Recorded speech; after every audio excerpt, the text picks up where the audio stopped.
Thank you guys for joining me here on the last segment of today's show. Just to go over this preview I have here for the Lions and the Packers game coming up in Week 9.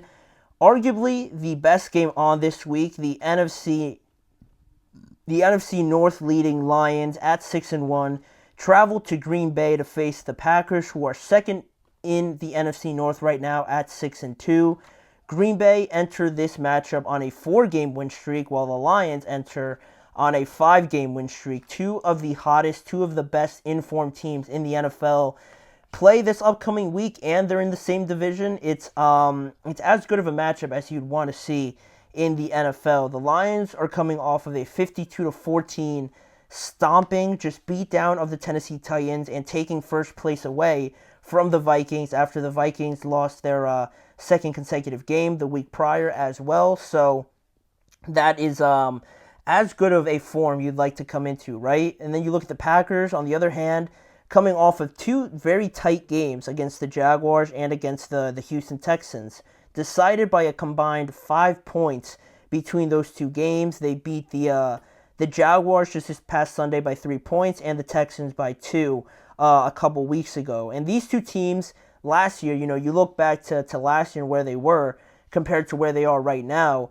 They split the season series last year. I believe each team won at the opposing team's field, so it just adds to this mini rivalry, I guess you could say, in the division. And last year, I think they were both on similar paths, right? Jordan Love's first year as the official starter, and the Packers team, on the rise, being a very underrated team, surprising a lot of people along the way in the playoffs as well.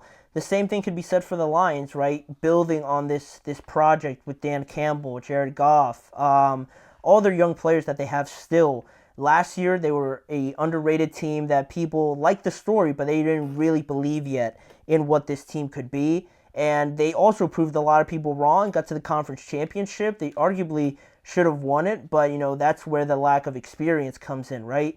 Both of them were on similar paths and are still on similar paths now.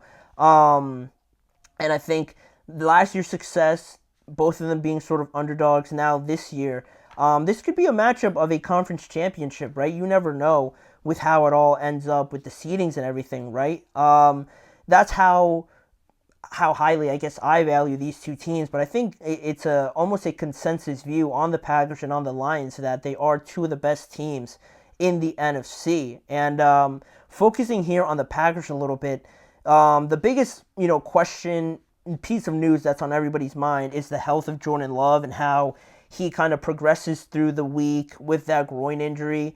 It's a tricky injury, and it's one that I do worry about for Jordan Love, just as if I were a Packers fan, because it would be an injury where it's like a hamstring or an ankle a little bit, the groin, because you look at the way that he got hit, he didn't really take a huge hit or, I don't know, get bent backwards or get rolled up on or anything like that. He kind of just took a hit in the back from Trayvon Walker and took a pretty funny, odd looking step, and it hobbled him a little bit. His groin kind of strained from that. So it's a tricky injury that I feel like could get re-aggravated again in the game or anything like that, which is the last thing you want to see. So how he progresses through the week, I heard him say that he feels like he has a really good shot to play anyway, and I do hope he plays. I think he will be able to play, but again, I am just worrying about the potential of him aggravating that injury, because the groin is a very,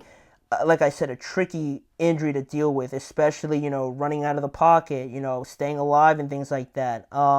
It all, plays into it. So that is something I would be concerned about. But also, if he is healthy, this most likely becomes a shootout at that point with all the receivers the Packers have, the great running game. I think it was good to see it last week where Jordan Love kind of went out and they relied on that running game with Josh Jacobs to sort of remind everybody that they're not just a quarterback happy, pass happy team. They could run the ball too and be very effective at it as well. So I thought that was good to see, to kind of show off the balance that this team has. And just overall, this Packers team leads the NFL in takeaways, but the sort of caveat to that is that they are in 7th place right now in the amount of giveaways that they do have so far. They have 12 giveaways to the 19 takeaways that they have on the year. So it's a difference, a turnover margin of +7. So, it's working for them right now, but I think, going onto the Lions right now and looking at what they're dealing with, you could make an argument that this is the best team in the NFL. I think this is the best team in the NFL, but it's not to say that they're just going to steamroll the Packers, because the division games are always something different, especially with these two teams. I think they're very comparable. And the offense is obviously looking unstoppable, right? With David, Jameer, Amon-Ra St. Brown. Jameson Williams is dealing with some off-field stuff, but when he's on the field, he's been very good this year. Sam Laporta and Jared Goff is on a historical, sort of path right now in terms of accuracy and efficiency as well at the quarterback spot. So, and also the defense has been better than I thought it would so far after Aiden Hutchinson's injury, but it's not to say that I don't think they should make a move. I still think they should if they really want to, be the number one contender for a Super Bowl. I think they need to make a move like that. But also, how this relates to the Packers, you look at the Packers and how many takeaways they have. The Lions are tied for second with the amount of takeaways they're able to have throughout the year. They have 15 takeaways so far, but the big difference is with the Packers is the amount of giveaways they have. They only have 5 giveaways this year, and that's tied for third least in the NFL so far, and that's a difference of 10, a turnover margin of 10 right there compared to the 7 that the Packers have. So, for how many takeaways, Kirby Joseph, he's been a big reason why. And funny enough, Xavier McKinney on the other side for the Packers, they've been big factors into that. But on the offensive side of the ball, where I worry with Jordan Love is the turnovers we've seen, and we don't really see that with Jared and the Lions. So that's really one of the biggest differences in this game. And looking at the matchups that could make a difference in this game, some of them are going to be the Lions pass rush against Green Bay's offensive line. And I pinpointed this because Jordan Love has only been sacked 7 times this year. For comparison, Jared Goff has been sacked 17 times. And we look at that offensive line as one of the best in the NFL.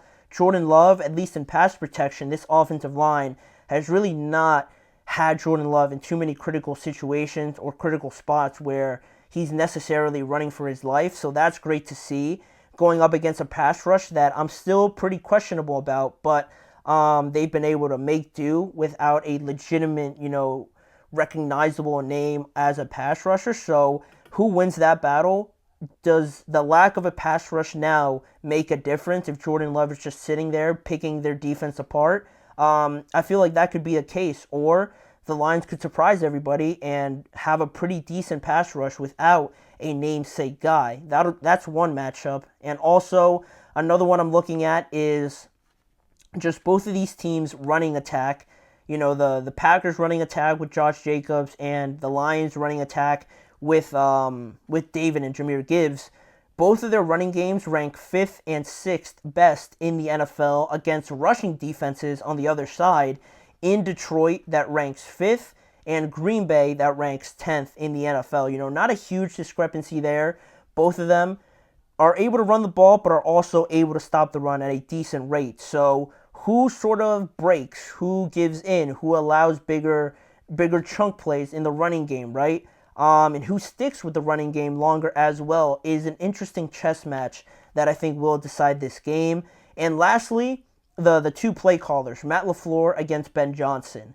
Because when you get good play callers like this, I feel like there's always a good chance that we see different calls. We see the trick plays coming out, right, and everything like that. Ben Johnson is one of the best coordinators, offensive play callers in the NFL. Matt LaFleur, one of the best offensive minds also. So how do they sort of best each other? Who gets more out of their unit on the day also is so interesting to kind of compare and look at who's having more success against the opposing team's defenses. But getting to the prediction now to kind of close out the show, I think I am going to go with the Lions because they are the best team in the NFL. You know, you have Jordan Love's injury that makes me pretty nervous, despite the fact that their offensive line doesn't give up too many sacks. But Jordan Love's turnovers have the kind of football that he has been playing. It's not been awful, but I feel like it's definitely left improvement. You know, it's left a lot to be desired really, because I feel like Jordan is a lot better and can play cleaner football than we have seen him. And the turnovers have been, the decision making has been one thing. I get that he just lets it rip and he is fearless when it comes to throwing these passes, but sometimes I'd like him to be a little bit more cautious and kind of think bigger picture, not just ripping it mindlessly. So that's another thing. And Jared Goff in the offense, right, not giving up that many giveaways is a huge thing, because if you're not beating yourself and you're that good, it's very hard for teams and to run into teams that are just better than you. So the Lions can stack up talent-wise with anybody, and if they don't beat themselves, you have to be almost perfect to beat them. So I feel like the Packers still have a little bit ways to go here. So I think it's going to be a close game regardless, but I like the Lions to take this one. And, you know, and not to write off the Packers, but in this matchup with the injury and everything, I'm going to go with the Lions overall. And with that being said, that'll wrap up today's show. Thank you guys for joining me on today's episode of the Chip Shot Football Podcast. Please remember to like, follow, and subscribe to the show, as well as following the network on all forms of social media. Also, check out both YouTube channels for more content around the NFL in a variety of different ways on the Podcast Network channel and the GSMC Sports Network channel. And also tune in every weekday at 6:30 p.m. Eastern Time to catch more of the live shows and be here with me, your host, Manny Maradiaga, for more coverage, stories, breaking news, everything around the NFL each and every weekday. We'll be back tomorrow to talk about some Thursday night football and look ahead to the weekend for Week 9 in the NFL.